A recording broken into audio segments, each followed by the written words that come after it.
À Madagascar, la motion de censure contre le gouvernement a rejeté de peu.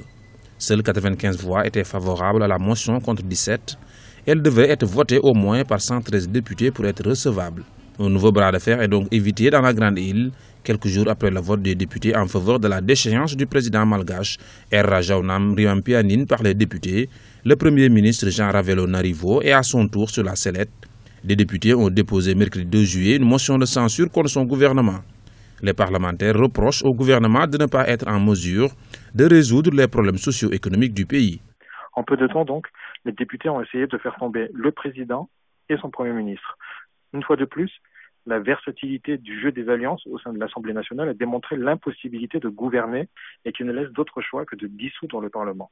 À l'approche des élections communales, justement, qui auront lieu fin juillet, l'on s'interroge de plus en plus sur le fait de reculer ces élections d'un mois et de les jumeler à des législatives anticipées. Parmi les griefs adressés au chef du gouvernement malgache, les députés dénoncent les nombreux mouvements sociaux en cours à Madagascar.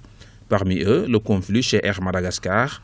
La hausse des prix du carburant est également un point d'achoppement entre les parlementaires et le gouvernement. Voulant profiter de l'élan protestataire mené par l'intersyndicale en soutien aux délégués du personnel d'Air Madagascar qui est en conflit avec les directions de leur compagnie et qui se sont vus traînés en justice dernièrement par le secrétaire général du ministère des Transports pour atteinte à l'économie nationale, les députés ont voulu porter le coup fatal à l'exécutif à défaut d'avoir fait tomber sa tête. Selon la constitution malgache, l'Assemblée nationale peut mettre en cause la responsabilité du gouvernement par le vote d'une motion de censure.